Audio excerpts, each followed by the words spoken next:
Kala ilma lana illa ma 'allamtana innaka antal alimul hakim. Subhanaka la ilma lana illa ma 'allamtana innaka antal alimul hakim. Subhanaka la ilma lana illa ma 'allamtana innaka antal alimul hakim. Assalamualaikum warahmatullahi wabarakatuh.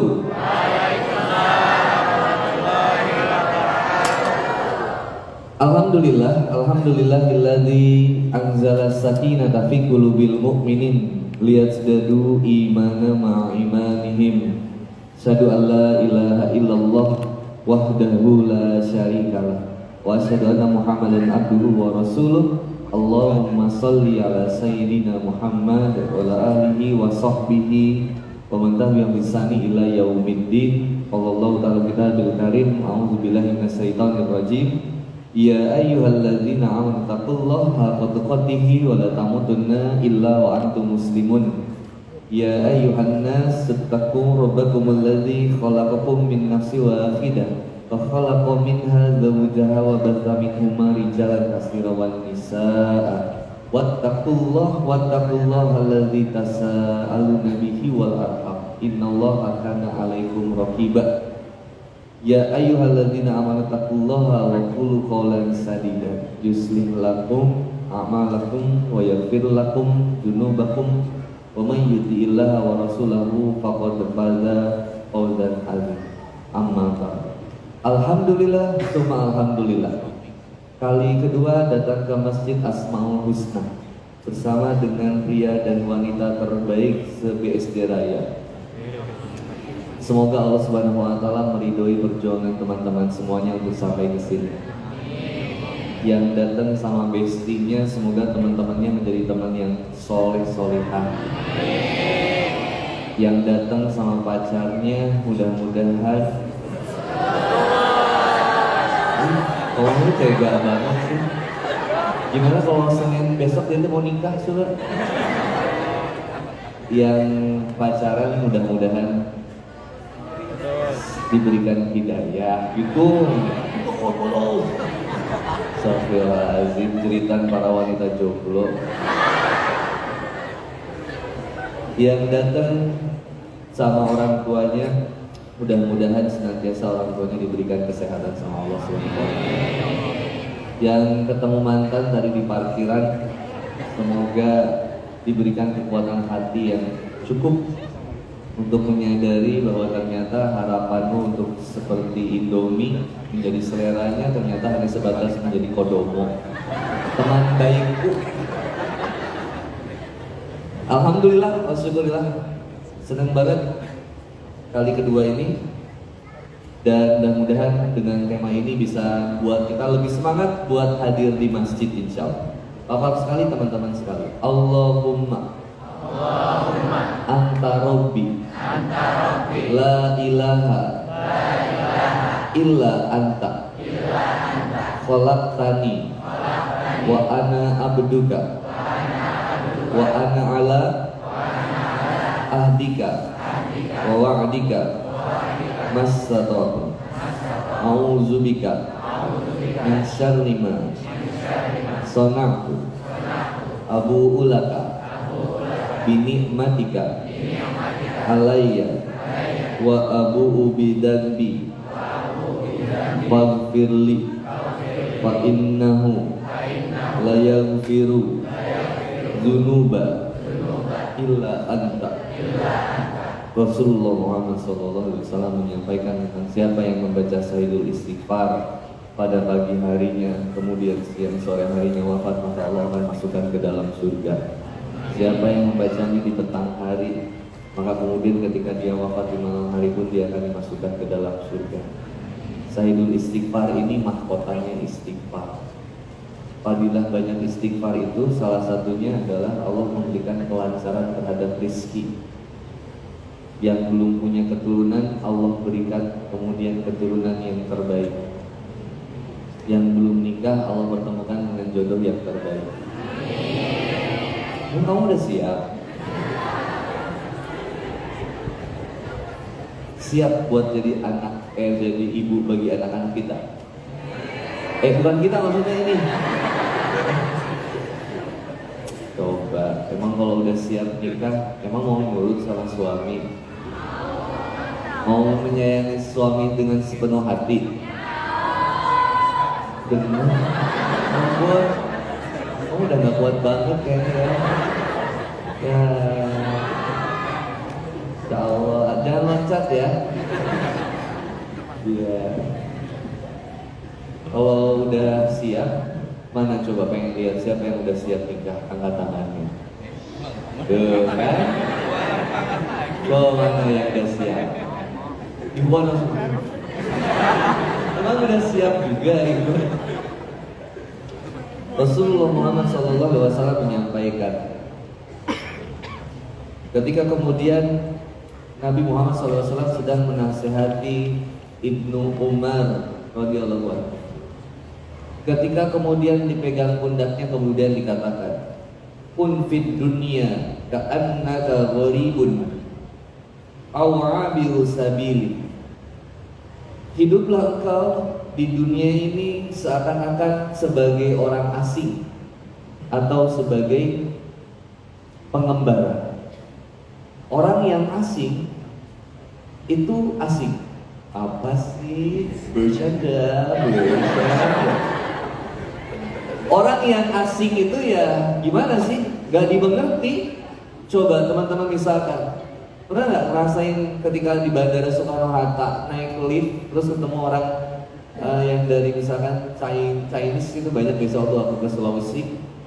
Itu mereka tuh ngobrol di lift terus aku tuh bengong gitu kayak, ini ngobrol apa? Itu semua ya. Jadi kan aja ya. Tapi aku kayaknya ngomongin gue.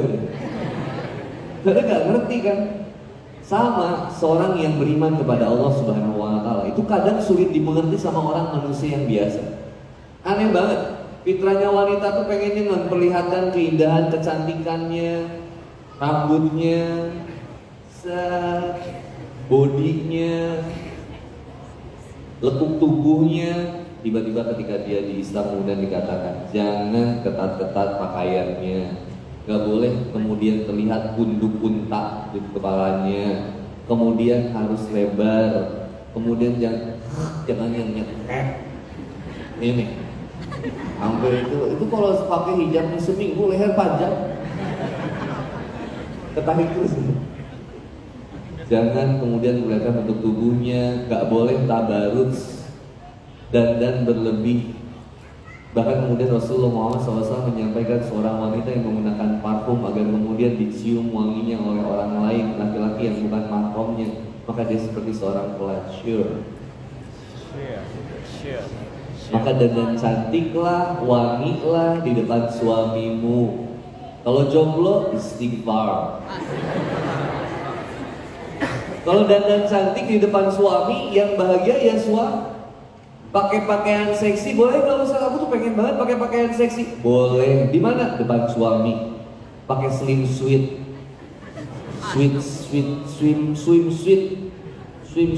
pakai leg bong, kelek bolong, hot pants, hot panas pants, celana panas. Bawaannya itu pengen memadamkan. Pakai duster yang emplat-emplat gitu. Ada kan? Depan suami boleh. Pakai kostum SMA Jepang depan suami boleh. Pakai baju polwan yang seksi depan suami boleh. Duster motif macan dengan buku macan boleh. Tapi di depan, kebanyakan wanita dandan cantik di undangan atau di rumah? Kalian menyadari? Di kajian atau di rumah? Kalau di kajian ya depan suami semuanya aku ini yang terbaik. Makanya istri aku cadar. Mama kenapa cadar? Biar cantiknya buat kamu. Kalau mama lagi buka cadar pas di rumah tuh kayak ada soundtrack, ada soundtrack gitu.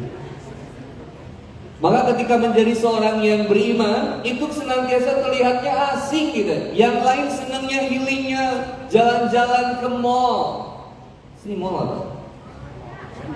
SMS. Sumarekon. Sumarekon. Oh my god. Breast smart home. Di Sumarecon teman-teman sana liburan healing. Ada bioskop? Ada. Sombong. Ada film Jomblo Fisabilillah. Nonton. Ada teman sahabat saya Adit Abdul Hakim. Sama ada yang saya fans zaman saya dulu, Nabila Ayu, Cikarti 40H. I love you. Yang hijrah pakai hijab sekarang Nabila Ayu. Suka live TikTok jam 1 subuh. Tapi saya nggak terlalu ngikutin juga sih. Waduh. Aku suka lucu-lucuan kan. Dia kadang suka masak apa di live feed, tapi saya nggak terlalu ngikutin. Itu karena teman saya aja. Waduh, bahaya. Ada yang healingnya motoran. Wah, tapi teman-teman justru healingnya ke kajian. Banyak masalah buka Quran. Ada yang banyak masalah dengerin lagu, dengerin musik supaya kemudian mewakili perasaannya dan dia menangis dengan lagu itu. Ada yang kemudian ketika banyak masalah senangnya lari ke gunung, melewati lembah, sungai mengalir indah ke samudra. Ninja Hattori. Ada yang senangnya justru orang yang beriman ketika banyak masalah datangnya ke kajian, ke masjid pengen dapat solusi. Aneh orang yang beriman itu. Ada yang pengen healingnya ke Korea, orang yang beriman pengen umrah. Masya Allah. Pengen ketemu onta. Pengen Ka'bah.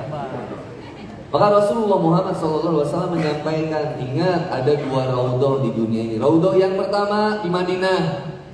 Kata Rasulullah Muhammad SAW, antara mimbarku dengan rumahku itu disebut taman surga. Maka orang berbondong-bondong.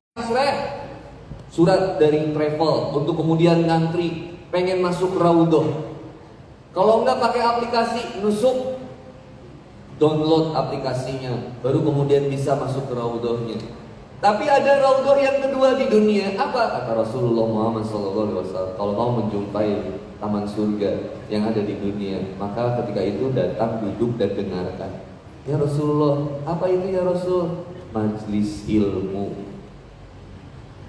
Maka teman-teman berbondong-bondong datang dari Serpong, ada yang datang dari Jeswayan, Jasingan, Bogor,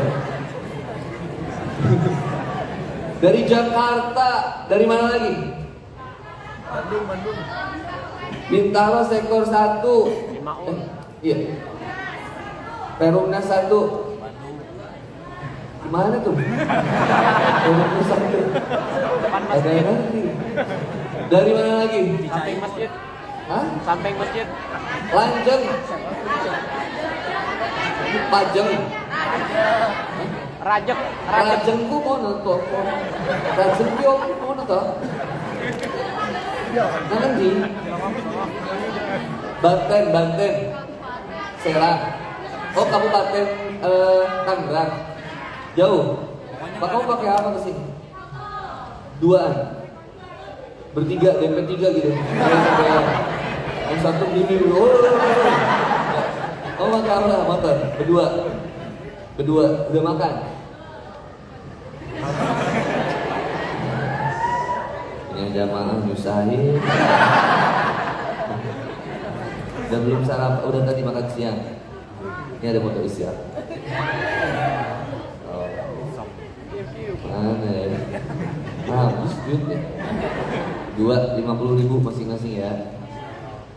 Quran mau. Ya, bismillah rajin baca Qurannya ya.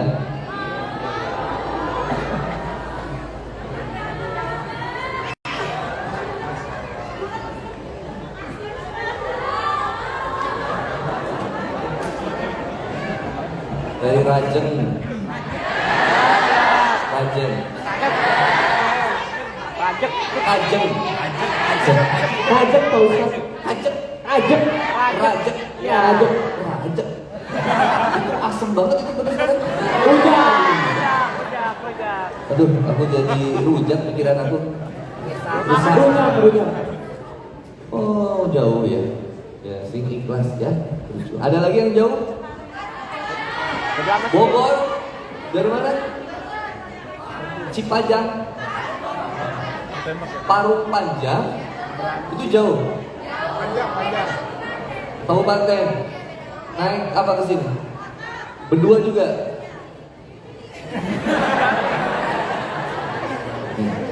Gratis 1.000 masing-masing. Titip ya, estafet. Sama. Itu sedekah bukan nafkah. Ikhwan yang jauh dari mana? Bandung. Bekah. Mas ini yang gua kenal mas. Iya kan? PKU loh, Pergerakan Kerja Ulama bukan? Bukan juga? Mirip ya? Iya mirip ya. Dari Bekasi. Masya Allah. Mudah-mudahan diridhoi oleh Allah berkah.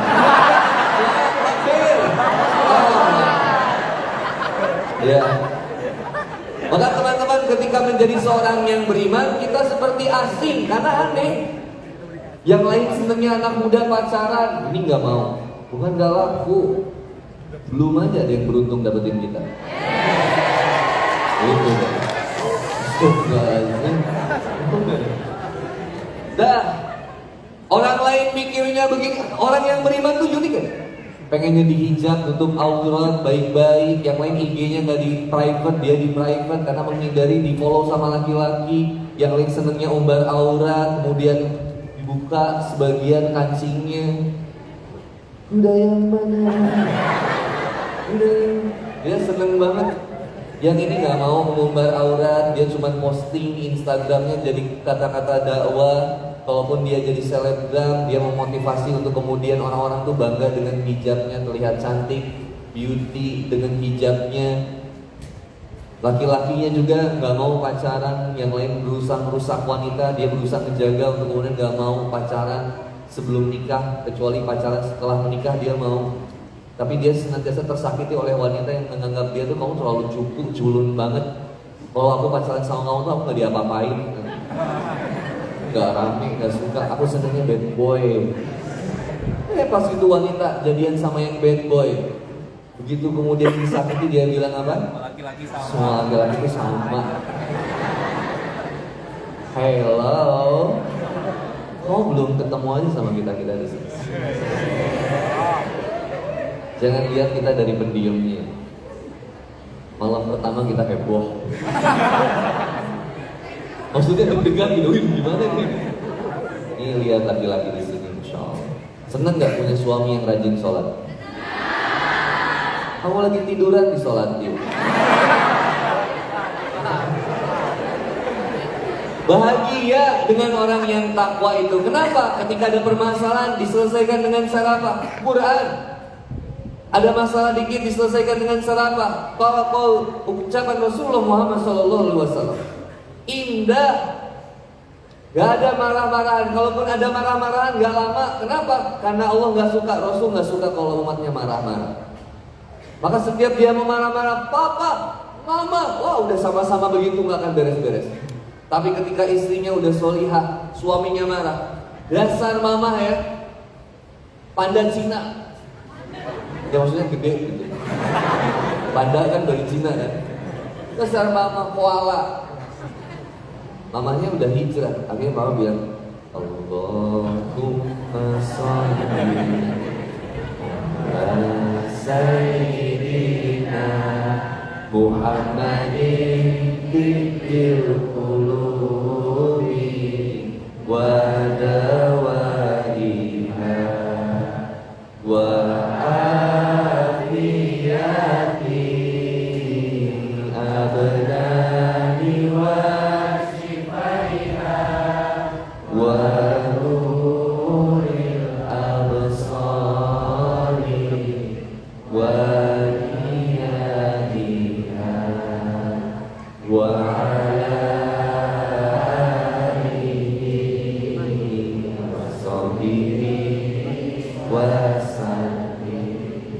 suami gak jadi marah.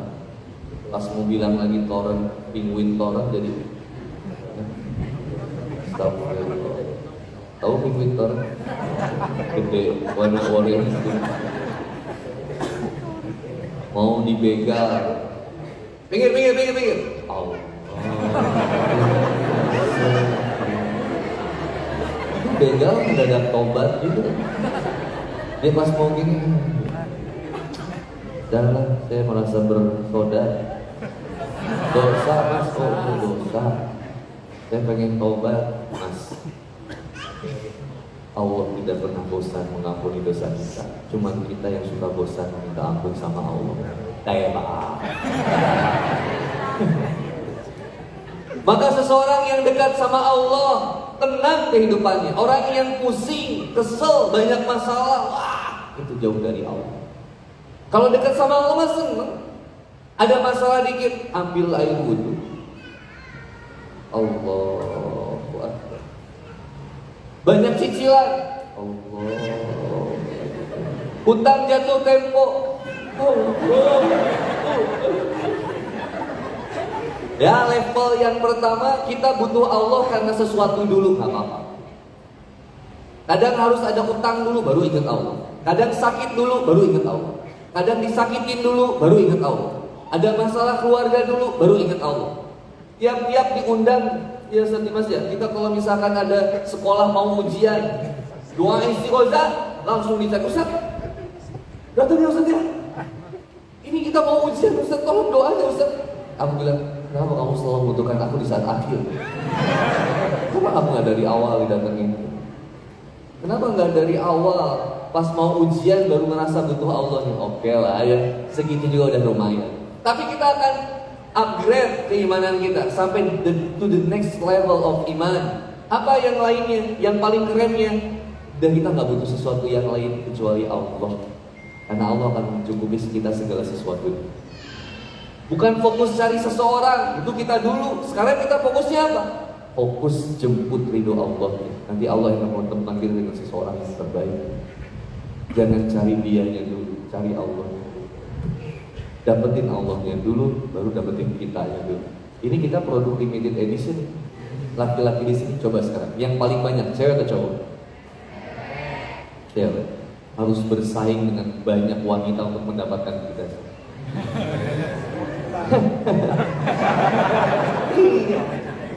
Bahkan sekarang wanita Rusia udah banyak yang masuk Islam.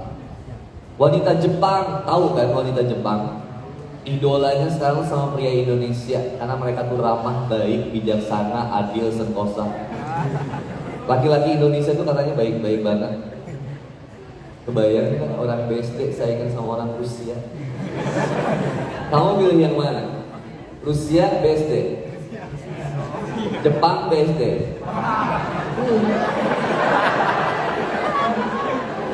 Ayo, mau masih sok-sokan milih laki-laki? Dah, terima yang ada. Meskipun kita ireng gitu. Biasa sih, tapi bikin kita dekat sama Allah. Maka orang yang asing dalam beriman kepada Allah Subhanahu wa taala, emang aneh orang. Kelihatannya aneh sama orangnya. Makanya lihat, semakin mendekati akhir zaman, sesuatu yang kemudian benar itu dilihat menjadi seperti sesuatu yang salah. Sesuatu yang salah dianggap seolah-olah menjadi sesuatu yang benar. Bayangin ada orang yang masalah sama seseorang, kenapa jadi Allah yang dikhianatinya? Dia kecewa sama seseorang, misalkan ada yang pernah dekat sama seseorang yang kemudian aktif di masjid, tapi ternyata kemudian dia selingkuh, kemudian dia malah nyakitin dia, sampai akhirnya dia kecewa langsung, udah aku nggak mau lagi percaya sama anak masjid. Buka hijabnya dia, dibuka hijabnya, buka semuanya, dia nggak percaya lagi. Ada nggak yang kayak gitu? Sorry ya, saya tuh mengamati nggak satu dua, banyak dari yang biasa, masyarakat biasa atau seleb, banyak.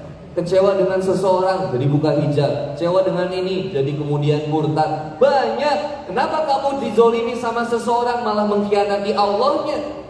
Padahal Allah gak pernah sekalipun mengkhianati kamu. Bahkan kata ulama salaf, Allah tidak pernah memberikan sesuatu yang buruk kepada hambanya. Cuman hambanya aja yang senantiasa bersikap buruk kepada Allah, berprasangka buruk kepada Allah. Tapi Ustaz, saya kok sering diuji kayak gini, padahal saya udah dekat sama Allah. Saya udah mulai sholat, saya udah mulai ngaji, saya udah mulai senantiasa majelis ilmu. Tapi kenapa ujiannya kok gak berhenti sama saya? Am hasibtum an tadkhulul jannah? Apa kamu mengira kamu akan masuk surga tanpa diuji begitu aja? No way. Pasti ada ujiannya. Bahkan kemudian Quran surat Al-Baqarah ayat 155 sampai 157, posisi sebelah kiri kedua dari atas. Boleh Ustaz. Wala nabluwannakum bisay'in minal khawfi wal ju'i wa naqsin minal amwali wal anfusi was samarat wa basyiris sabirin alladzina idza asabathum musibah qalu inna lillahi wa inna ilaihi raji'un. Ulaika alaihim sholatu min rabbihim wa ulaika humul muhtadun. Orang yang senantiasa diuji dengan segala sesuatunya, kelaparan, sesuatu yang kemudian menyesak dadanya, bikin sesek dadanya, menyulitkan. Kebaikan sudah dia berikan tapi balasannya ada kejahatan. Air susu dibalas dengan air tambal ban, ya kan? Air tuba, ngeri banget gitu.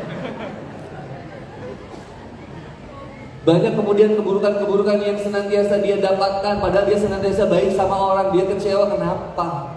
Saya udah kayak gini. Jawabannya sadar nggak kalau kita ketika udah berubah banyak ujiannya itu adalah cara Allah untuk menghapuskan dosa-dosa kita.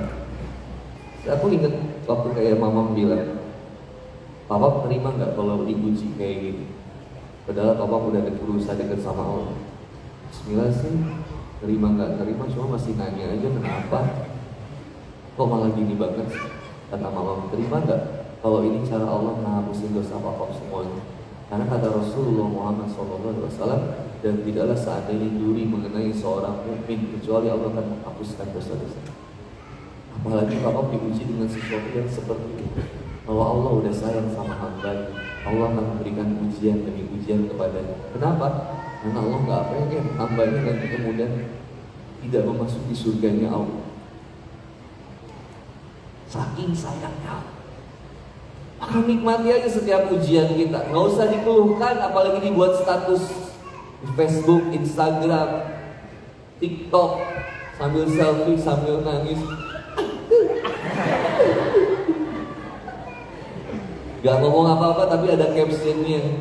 Sakit banget ketika kepercayaan dikhianati, ketika apa yang sudah dibangun dihancurkan, ketika cinta indah dalam pandangan hanya hancur dengan persekian minggu. Wow, hancur, seolah-olah paling tersakiti. Itu kalau jadi ada orang tuanya ngelihat, kata orang tuanya, kamu kenapa? Kamu gak lihat pengorbanan mama? Maka aku bikin status di TikTok. Tadinya pengen kecewa, jatuh, terpuruk dan hancur, tapi ingat pengorbanan orang tua 9 bulan mengandungku dan melahirkanku dengan jerih payahnya. Patah tulang-tulang yang dirasakannya, darah yang keluar dan air mata bahagia ketika aku dilahirkan. Bertahun-tahun membesarkanku dengan segala pengharapannya. Apakah hari ini aku akan membiarkan seseorang menghancurkan hidupku dan membiarkan mereka untuk kemudian menghancurkan masa depan? Dan aku melupakan pengorbanan dan harapan ibuku yang senantiasa membesarkanku dengan jerih payahnya? Sorry ya, no way. Gak boleh gua hancur gara-gara seseorang. Gak. Sakit gak? Iya. Sakit? Iya. Boleh gak kecewa? Sakit hati? Boleh.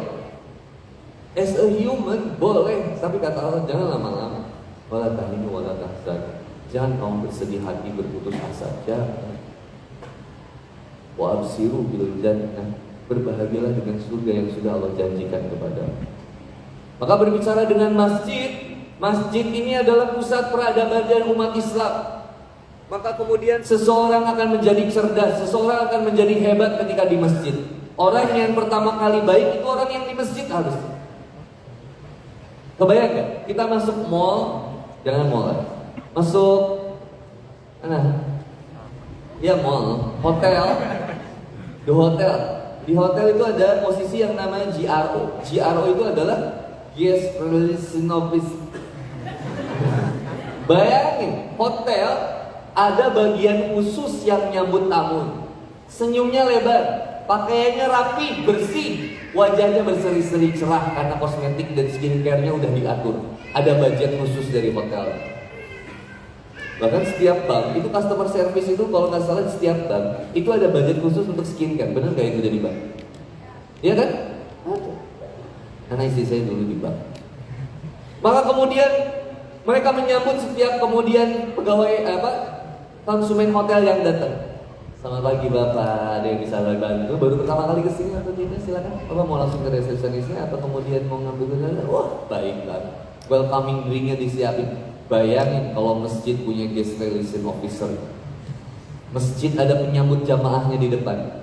Selamat datang, Teteh. Baru pertama kali ke sini atau gimana? Baru pertama tobat, Sri Masya. Bisa. Ayo Teteh, Masya Allah ya. Alhamdulillah bisa ketemu di masjid ini Teteh. Masya Allah. Teteh kalau mau ke kamar mandi ada di bawah sana ya Teh ya. Atau ke sebelah kiri, situ juga ada tempat untuk kemudian Teteh ngelihat masa depan Teteh. Ada keranda mas di situ ya. Keranda di Raja. Teteh mau welcoming drink, silakan. Di sini ada welcoming drink ya Teh. Ada jus jambu, jus jeruk, air zam-zam. Nah di sini ada air putih biasa juga, ini air galon. Semuanya gratis gitu. Masya Allah. Boleh saya bantu Teh sendalnya untuk saya taruhin? Itu dia speechless. Ini masjid nih atau surga? Kok baik gini sih? Enggak Teh. Saya ingat sabda Rasulullah Muhammad SAW. Saya tuh harus berbuat baik sama saudara-saudara saya. Coba, ini kadang lihat bapak-bapak atau anak muda keluar dari masjid cemberut. Sendal gua mana nih? Sendal hilang. Ya Allah. Orang jadi nggak mau mas. Yang harus pertama kali jadi baik itu harusnya kita. Citra diri muslim sejati itu dimulai dari siapa? Orang-orang yang ada di masjid. Orang yang di luar masjid itu mungkin nggak zaman ketika di masjid. Minimal mereka berusaha merasakan kenyamanan dari orang yang dari masjid. Kebayang nggak? Orang keluar dari masjid itu bahagia. Assalamualaikum Pak, Insya Allah. Ke tukang parkir juga, Pak makasih ya udah jagain motor saya. Semoga diterima amal ibadahnya Pak ya. Ini Pak dari sedikit dari saya. Makasih Pak. Nih kurang nih. 500 lagi nih. Pak bayar GoPay. Sama teman kita yang belum hijrah, kita duluan yang baiknya. Kenapa? Karena orang yang sering majelis ilmu, orang yang senantiasa sering ngaji, bagus, indah akhlak. Innama buistu liutammima makarimah sholihah. Nabi Muhammad SAW itu kemudian ketika diutus adalah untuk menyempurnakan akhlak baik sama orang, gak ngejudgement, gak ngejatuhin. Adalah orang, kita pernah gak ngelihat orang yang belajar naik motor pelan-pelan menyeimbangkan dulu, baru belajar gas dan rem, gak langsung bongkar oli, ganti ban, kan? Simple. Dalam agama juga gitu, seimbangkan dulu kehidupan dunia kita. Ada yang masih seneng K-pop, EXO, sebagian ada anggotanya yang wamil. Kemarin ada yang ke Indonesia juga, tapi saya nggak terlalu ngikutin sih. Ada yang masih seneng drakor, drama Korea, sampai diikutin semuanya. Yang terbaru sekarang film Yuna yang bagus, tapi saya nggak terlalu ikutin juga. Ada yang masih seneng ini itu di duniawinya. Adalah semua butuh proses perlahan untuk kemudian seseorang itu menetapkan dirinya pelan-pelan untuk kemudian meniti jalan kebaikan. Jangan judge seseorang yang sedang berubah di jalan Allah Subhanahu wa Ta'ala dan kita merasa kemudian kita lebih baik gitu. Maka ada dua cara pandang merasa benar dan benar dalam merasa. Mana yang benar? Merasa benar atau benar dalam merasa? Benar dalam merasa atau merasa benar? Dua-duanya benar. Kalau benar dalam merasa, itu kita senantiasa diajak untuk memiliki kelembutan hati yang seperti diungkapkan oleh Syekh Abdul Qadir Al-Jailani. Sebaik-baiknya saya bisa jadi lebih baik kamu, seburuk-buruknya kamu bisa jadi lebih buruk. Sehingga dia terus berintrospeksi.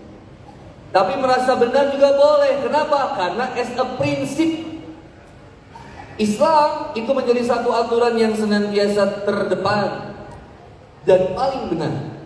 Maka kemudian itu menjadi prinsip hidup. Maka ketika Allah Subhanahu wa Ta'ala mengatakan ini, meskipun kita nggak suka, do aja dulu. Sami'na wa ata'na. Bukan sami'na wa asoina. Kami dengar dan kami tidak taat. Kita senangnya buka hijab, kata Allah, jaga hijabmu. Quran surat Al-Ahzab ayat 59. Quran surat An-Nur ayat 2. Maka kemudian ketika Allah perintahkan kita sholat, maka kita akan sholat seberat apapun. Allahu Akbar, Allahu Akbar. Laki-laki sebaik-baiknya sholat ke masjid, wanita sebaik-baiknya sholat di rumah. Ketika majelis ilmu, semangat, kejar surganya Allah, taman surganya Allah Subhanahu wa Ta'ala. Dibentangkan di langit angkasa sayap-sayap malaikat yang terus mendoakan kepada kita semua. Teteh keluar rumah, sampai ke sini, sampai pulang lagi diikuti malaikat terus. Malaikat maut. Iya enggak? Malaikat rahmat terus mendoain teteh, ngasih limpahan hidayah. Makanya ketika di jalan banyak doa. Bukan banyak inget mantan, ngelamun, di stopan. Sholawat, zikir, afdolu zikru la ilaha illallah. Maka iwan dan akhwat yang dirahmati oleh Allah Subhanahu wa Ta'ala, ada poin yang kemudian ingin disampaikan berikutnya. Hidup di dunia bagi seorang yang beriman seperti bagaimana seseorang yang asing atau pengembara. Menjadi orang yang baik itu berat, tapi lebih berat kalau kita nggak menjadi orang yang baik. Maka kemudian Ali bin Abi Thalib radhiyallahu anhu mengatakan kalimat yang luar biasa indahnya. Bahwa kata Ali bin Abi Thalib radhiyallahu anhu, dunia ini akan pergi. Dunia itu akan pergi menjauh. Sedangkan akhirat akan mendekat. Dunia dan akhirat tersebut memiliki anak. Jadilah anak-anak akhirat dan janganlah kalian menjadi anak-anak dunia atau budaknya dunia. Hari ini di dunia adalah hari beramal dan bukanlah hari perhitungan atau hari hisab. Sedangkan besok di akhirat adalah hari perhitungan atau hari hisab dan bukanlah hari untuk beramal. Kebayang gak maksudnya? Ada orang yang berpikir hari ini dunia itu begitu nyata, akhirat itu kayaknya cuma cerita, karena dia lagi hidup di dunia. Tapi ketika dia meninggal dunia, maka dia akan mengatakan ternyata akhirat yang nyata dan dunia itu cuma cerita. Bentar aja hitungan kita hidup di dunia ini dengan hitungan kita di akhirat. Hanya seperti menunggu waktu asar ke maghrib atau maghrib ke isya. Bentar lagi juga beres hidup kita. Jangan simpen dendammu lama-lama. Jangan simpen lukamu dalam-dalam. Gak usah kemudian kamu menyimpan kesedihanmu terlalu lama. Kamu layak bahagia dan dibahagiakan. Kalau ini benar-benar bahagia, bahagialah dalam membahagiakan seseorang. Jangan cuma sibuk pengen bahagia, tapi sibuklah ingin membahagiakan. Karena melihat orang bahagia pun kita menjadi bahagia. Konyol banget Ustaz kalau kayak gitu. Enggak kok.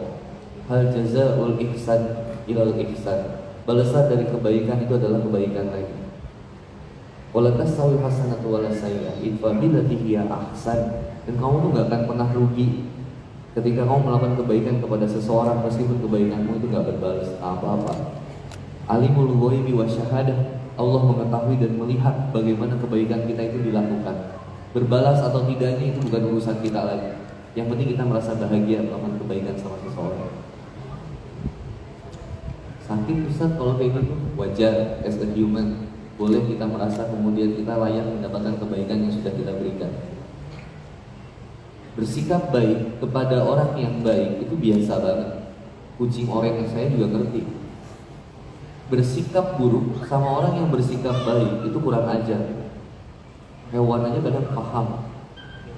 Bersikap buruk sama orang yang bersikap buruk, apa bedanya kita dengan dia berarti? Tapi bersikap baik sama orang yang bersikap buruk sama kita, impressive. Ini keren. Dan kita latihan untuk senantiasa bersikap baik sama orang yang bersikap buruk. Nyebelin sih Ustaz, jauhin aja dulu. Kalau nggak bisa untuk membalas kebaikan dari keburukan dia, jauhin aja dulu.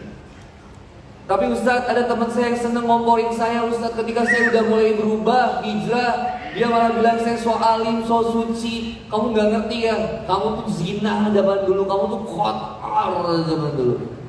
Apa? Keburukan yang diomongin sama dia bisa jadi gak lebih banyak daripada keburukan yang kita ketahui tentang diri kita sendiri. Saya suka bilang kalau ada orang yang ngomongin keburukan tentang saya, ya Allah, semoga orang yang ngomongin keburukan tentang saya keburukan dianya ditutup ya Allah ya, supaya dia nggak malu ketika nyeritain keburukan saya. Dan kalau ada orang yang dengki, iri sama kebaikan yang saya dapatkan, Allah kasih kebaikan dan kebahagiaan yang dia inginkan ya Allah, supaya dia nggak repot mengukur bahagianya dia dengan saya. Kan jadinya lebih tenang. Even istri saya, apakah istri saya bisa menyakiti saya? Bisa nggak? Bisa. Saya berharap semua kebaikan saya berbalas dari dia misalkan, itu hanya akan menimbulkan kecewa dari saya. Dah lah, dia ada capeknya urus anak, apalagi sekarang istri aku 4, anak aku 4. Anak aku 4. Ngelihat dia tidur terlelap, bukan jadi jijik, jadi benci, jadi makin sayang. Dia ngurus anak aku, nyusuin anak aku, 4-4-nya ngebesarin, seneng banget dia. Suka pengen kecup keningnya gitu. Tapi kalau dia udah buka mata, oh tadi cium kening aku ya? Enggak, mimpi kamu kali. Romantisnya papa. Seneng banget ya. Mas seseorang yang senantiasa menginginkan perjumpaan dengan Allah Subhanahu wa Ta'ala, dia udah gak membutuhkan kebahagiaan yang tinggi. Enggak. Bukan berarti dia melalui kehidupan itu tanpa motivasi. Enggak. Tanpa ada harapan. Boleh dia berharap, tapi harapan itu dia kaitkan kepada Allah Subhanahu wa Ta'ala. Dan surat Al-Hasr ayat 18. Ya ayyuhallazina amanu taqullaha ya ayyuhallazina amanu taqullaha wal tanzur nafsum ma qaddamat lighad wattaqullaha innallaha khabirum bima ta'malun. Orang yang beriman bertakwalah kepada Allah Subhanahu wa Ta'ala dan senantiasa buatlah perencanaanmu tentang hari esok. Apa yang kamu perjuangkan untuk akhirat. Jangan sampai kamu baru menutup hijab, menutup auratmu justru ketika kamu berpulang kepadanya. Jangan sampai kamu pengen sholat tapi kamu sudah mau disolatkan. Jangan sampai kamu mau ke masjid padahal sudah digotong menuju masjid. Hati-hati dengan bahasa pengurus masjid mengatakan kutunggu kau di masjid. Ternyata ditunggu kematiannya dan ke masjid. Nauzubillah. Ya tapi pasti kan bakal meninggal. Ada yang bisa meninggalnya kayak gimana caranya? Banyak cara. Andi Boni bisa meninggal lagi gimana? Pengennya kan lagi bagus. Lagi kayak gini keren banget. Lagi live streaming tiba-tiba.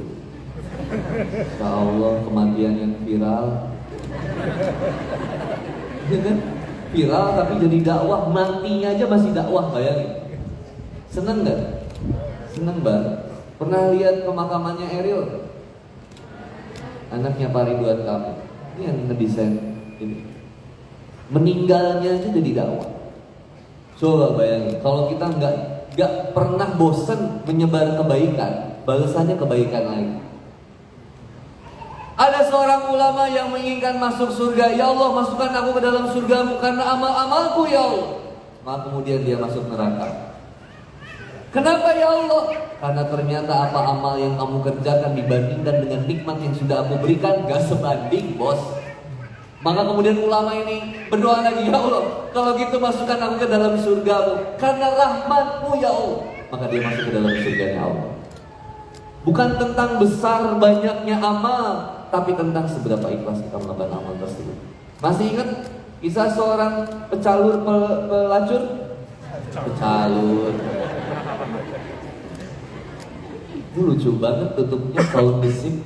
Tapi saya nggak berani minum karena belum dipersilakan. Saya khawatir ini memang hiasan. Kalau dipersilakan saya pasti. Tapi ini karena nggak tahu juga sih.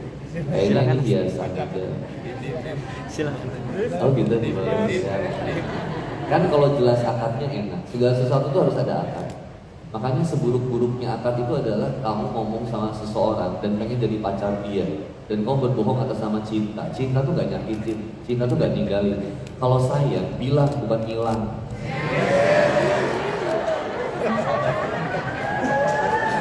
Korban sakit hati semua itu. Bismillahirrahmanirrahim. Alhamdulillah. Kayak gitu lah. Kuat. Nikmatnya hidup kita ini seperti nikmatnya air kopi. Pekat, hitam, manis. Tapi walaupun kita senang pahitnya, itu tetap nikmat. Lihat, saya pernah ingat dulu ya. Ini kisah bukan aib ya, tapi lucu. Lalu saya lagi nongkrong sama Ustadz Evi ya. Ustadz Evi saya mesen, saya paling senang itu kan kopi itu, mohon maaf, saya senang kopi hitam juga, tapi saya senang macchiato. Saya mesen macchiato, ice. Ustadz Evi pesen espresso. Pas dateng, yang saya banyak, Ustadz Evi kecil. Kata Ustadz Evi, nah letik, kok dikit sih? Espresso begitu diminum, pahit. Kayaknya, Bon, kayaknya kalau double espresso lebih gede kayaknya. Akhirnya pesen double espresso, lebih pahit dan sama kecilnya. Ini saya mikir gini, bagi orang yang seneng kopi, meskipun pahit itu nikmat, benar nggak? Mohon maaf saya contohin ya, misal orang tuh kalau seneng kopi, itu di ambuin itu apa sih? Cium, digitu dulu. Bahkan kalau yang udah ma'rifat, oh Dimas ya, Dimas umroh ya kita ya, Masya Allah. Anu udah nikah, beli sama istri anu sekarang? Sendiri, oh Masya Allah. Ini kalau misalkan yang udah ma'rifat sama kopi, gini dia. Buntang ini buntang. Kalimantan ini, bisa tahu, benar serius. Bahkan kemudian dia seruputnya beda. Kalau peminum kopi itu tahu cara minum kopi, misalkan Bismillahirrahmanirrahim. Terus dia gini.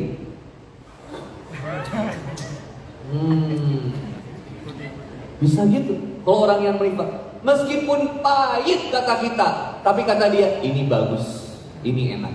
Bagi penikmatnya, kita yang nggak ngerti ngerasa asing. Apa ini? Mau mati saya ini matanya. Karena dia nggak ngerti, tapi bagi yang ngerti nikmat luar biasa. Begitulah orang yang beriman. Meskipun pekat kehidupannya penuh dengan cacian, hinaan, fitnahan, makian, gak repot. Dia bilang inilah manisnya iman. Bahkan seseorang yang syahid di jalan Allah Subhanahu Wa Taala, dia bilang seandainya saya tahu balasan dari Allah Subhanahu Wa Taala dari syahid ini, maka saya akan minta kepada Allah untuk dihidupkan kembali, ditusuk lagi, meninggal, dibangkitkan lagi, ditusuk lagi, meninggal, dibangkitkan lagi, ditusuk lagi sampai meninggal, karena dia tahu balasannya Allah luar biasa. Dibandingin dengan nikmat kita di dunia ini, brother yang saya circle lah, dah lah, yuk kalau jatuh bangkit lagi, kalau gagal coba lagi, jangan pernah mencoba untuk menyerah, dan jangan pernah menyerah untuk mencoba menjadi lebih baik. Enggak, jangan kasih kesempatan untuk kemudian negativisme itu muncul dalam pikiran kamu. Ciao. Segitu dulu, kalau ada yang mau nanya nanti kita bahas lebih lanjut. Kalau ada yang mau tanya silakan dihitung kali 3, 1, 2, 3. Terima kasih. Kalau tidak ada, oh ada. Katanya maksudnya apa sih? Katanya cepet banget. Dari tadi pagi, Masya Allah nggak kesampaian. Dia mau nanya dari masjid yang sini sampai sekarang. Masya Allah. Katanya rumah di mana? Lengkong. Buah lengkong. Oh lengkong ya. Lengkong jawaban. Mau nanya apa? Mau pakai mic? Atau toa? Ada mic nggak? Oh ini. Mau kasih buku ya. Ada yang boleh? Oke. Boleh. Assalamualaikum warahmatullahi wabarakatuh. Ustaz, perkenalkan nama saya Anissa Rahim, disapa Anissa, boleh Anissa Ustaz ditulisnya? Anissa. Anissa, oh ini. Oh, Spesial for double N. Anissa. Double N. Ya. Anissa. Anissa. Mungkin lebih ke sharing cerita gitu Ustaz. Jadi beberapa bulan belakangan ini, salah satu seorang yang saya kenal, dia bercerita dia itu tidak merasakan kenikmatan ketika melakukan sholat, berbagi, ataupun yang hal-hal baik itu. Dia hanya kayak kosong aja gitu Ustaz, tanpa merasakan apapun di dalam hatinya. Nah, kira-kira itu kenapa dan bagaimana cara menumbuhkan rasa cinta itu lagi agar dia mendapatkan kenikmatan ketika melakukan ibadah seperti itu Ustaz. Terima kasih. Assalamualaikum warahmatullahi wabarakatuh. Waalaikumsalam. Spesial for Anissa. Apa tadi pertanyaannya? Tadi kan Kak Anissa sharing temennya dulunya dapat kenikmatan ibadah. Habis itu nggak nikmat lagi Ustaz, nih kayak ada yang salah tapi apa ya, kenapa gitu Ustaz? Gak tahu. Dia kenapa? Gini. Wasta'inu bisabri wassalah wa innaha lakabiratun illa 'alal khasi alladzina yazunnuna annahum mulaqu rabbihim wa annahum ilaihi raji'un. Yang kedua, salat itu mencegah perbuatan keji dan mungkar. Jadi outputnya sholat itu bukan tenang, cuma sekedar tenang, bahagia atau apa tadi, kenikmatan. Justru outputnya sholat itu mampu membuat kita mencegah perbuatan keji dan mungkar. Itu outputnya sholat. Efek dari kita mampu menjauhi perbuatan yang keji dan mungkar akan mendatangkan ketenangan dalam diri kita, kenikmatan yang kemudian kita dapatkan kenikmatan dari sesuatu yang lain. Karena cara nikmatnya udah beda. Paham gak maksudnya? Kurang? Kayak gini. Orang yang nikmat, mohon maaf, misalkan nikmatnya seseorang ketika nonton bola misalkan di stadion. Ketika dia di stadion dia nikmat nonton bola. Tapi bagi sebagian yang lain, ada yang nikmatnya ketika berdesak-desakan hadir di majlisnya Habib Umar bin Hafiz ketika kemudian di Istiqlal. Lihat, kenikmatannya beda. Dia bisa mampu merasakan kenikmatan itu sampai ada yang ketika melihat Habib Umar dari jauh sampai nangis, sedih, terharu, bahkan hatinya bergetar. Ya Allah, sholawat terus dia. Saya pikir, kenapa dia bisa gitu? Bukan sekedar nikmatnya ibadahnya begitu, tapi karena dia sudah mampu selama ini menjaga dirinya untuk menjauhi dirinya dari perbuatan yang Allah benci dan Rasulnya gak suka. Maka Allah tanamkan rasa kenikmatan itu sama diri kita. Nah, sehingga kemudian tadi ketika kita masih belum bisa merasakan nikmat dalam ibadah, apakah kita jadi berhenti sholatnya? Ya enggak, terus dilakukan sholatnya. Tapi yang paling terpenting bukan sekedar sholatnya, efek dari sholatnya udah kayak gimana. Maka kalau pengen begini, maka yang pertama adalah ilmunya dulu, kemudian diinstal terus. Sehingga kemudian pelan-pelan Allah berikan kemudian rasa khusyuk dalam diri kita, rasa takut sama diri kita, malu ngerasa gak nikmat dalam ibadah itu. Padahal udah banyak kenikmatan yang udah Allah kasih sama kita. Justru pengen jadi banyak sholat, justru jadinya pengen banyak sujud sama Allah. Kalau bisa tuh saking pengennya gitu, saking udah ngerasa nikmatnya aja sama Allah. Sampai dalam satu kisah itu pernah kemudian nanti ada ceritanya, biar diundang lagi aja. Ada kisah seorang pemuda yang hidup setelah Nabi Isa alaihissalam hidup di pedalaman lautan. Sebelum Nabi Isa, setelah Nabi Isa, atau setelah Nabi Ibrahim. Nah ini saya nanti cross check lagi. Itu saking taatnya ibadah, pengennya ibadahnya sama Allah, itu akhirnya dibuatkan khusus di pedalaman lautan. Oh, pas zaman Nabi Sulaiman ya itu. Karena waktu itu Nabi Sulaiman merintahkan sampai jin dan jin ifrit untuk nyari harta karun yang terpendam di lautan itu dan keluar. Pas diminta doa sama orang yang alim, akhirnya keluar. Nah kemudian yang keluar itu adalah sebuah rumah yang penuh dengan intan berlian permata, yang di dalamnya itu ternyata ada seorang anak muda yang terus-terusan beribadah. Dia serasa nikmat di situ, sehingga kemudian Allah memberikan dia usia yang panjang dan keberkahan. Ini nanti lebih dalam. Cuma ini salah satu contoh. Sama kayak misalkan gini deh, teman papa nanya, waktu zaman-zamannya papa nikahan, udah nikah. Ketika kita udah nikah kan, saya baru tobatnya 2012 pas nikah. Istri saya tuh sampai teman saya tuh bilang gini, udahlah Bon, mabok dulu aja kali lagi, tobat mah nanti lagi aja. Udah lu tua, lu tobat, jangan sosok sekarang menikmatin dulu aja. Jadi aku bilang, iya gue lagi nikmatin hidup gue gini, ke masjid, belajar, majelis ilmu, diketawain, di bahasa Betawi diceng-cengin, iya kan? Dibilang apa sih lu so alim banget, lu kolot banget, lu cukup culun banget. Dia zaman saya hijrah kan nggak ada istilah dai milenial, nggak ada. Dia yang paling milenialnya zaman kita dulu ya Ustadz Jeffrey, aman Allah ya beliau. Yang paling gaulnya segitu, nggak ada yang kayak aku ngeteh, serengnya, ini nggak ada. Kalau teman-teman kan mau cari yang serius banget, ada. Sekarang coba, mau yang Adi Hidayat, ada. Mau cari yang ilmunya banyak banget, Ustaz Abdul Somad, ada. Yang fikihnya lengkap banget, tafsirnya tahu banget, Gus Baha, ada. Mau cari yang anak mudaan banget, yang ngerti tentang cinta, ada. Gue. Coba teman-teman, aku tuh gak tega, aku berapa kali tak bilangin dalam setiap kajian, aku tuh gak rela membiarkan Ustadz Adi Hidayat itu menjawab pertanyaan dari jamaah yang menurut aku ya receh, jangan dijawab sama Ustadz Adi Hidayat yang ilmunya udah luar biasa banyak, tanya sama urusan yang lain-lainnya gitu loh. Ini ada jamaah misalkan nanya, gimana supaya saya ikhlas ketika saya diputusin sama seseorang, itu aku langsung, saya aja Ustaz, udah. Maksudnya jangan, udah lah. Itu bagian gua aja lah.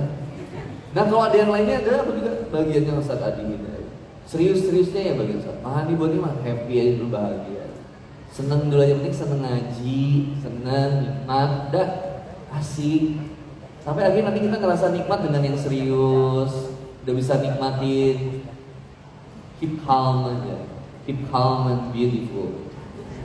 Nikmatnya sholat itu gift diberikan. Makanya kata Allah Subhanahu wa taala ketika menjelaskan tentang khusyuk itu apa? Alladzina yadzunnuna annahum mulaqu rabbihim wa annahum ilaihi raji'un. Jadi sebuah rasa kesadaran bahwa Allah Subhanahu wa taala itu yang senantiasa menjadi pemilik setiap dari apa yang ada pada diri kita, dan suatu waktu kita akan kembali kepada Allah. Sehingga artinya ada sifat keikhlasan dalam setiap ibadah kita. Maka sholat kita ini jadi khusyuk. Khusyuk itu bukan tanpa suara, nggak ada suara apa-apa, hening. Nah, khusyuk itu meskipun banyak suara dia tetap bisa menikmati. Orang Indonesia tuh paling jago sebenarnya khusyuk. Masjid apa nih? Masjid Asmaul Husna, Insyaallah, pinggir jalan. Allahu Akbar. Tahkulan kewahan konser di sana, wah istiqomah luar biasa. Sini, wallah. Saya kira itu tuh ya. Jadi kenikmatan yang ada pada diri seseorang itu ya tergantung makin banyak ilmunya, makin ngerti gitu. Contoh gini, kapan nikmatnya makanan? Ketika nikmat banget makan. Enak banget.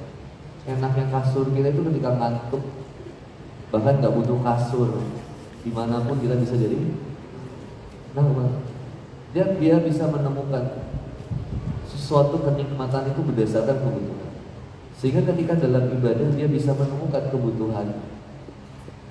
Sehingga kebutuhan itu kalau kata kebut menuju Tuhan, kebut untuk kemudian mengejar Allah Subhanahu wa taala. Ketika kamu udah nggak ngerti lagi selesainya gimana, ya udah deh angkat tangannya, banyak berdoa supaya Allah yang turun tangan, ada ketenangan, kenikmatan, dan selalu positive thinking sama Allah. Orang yang merasa nggak nikmat dalam ibadahnya bisa jadi orang yang banyak negative thinkingnya sama Allah, terlalu suuzon sama Allah. Husnuzon, alhamdulillah, banyak tobat dan seterusnya. Allah silakan. Ya.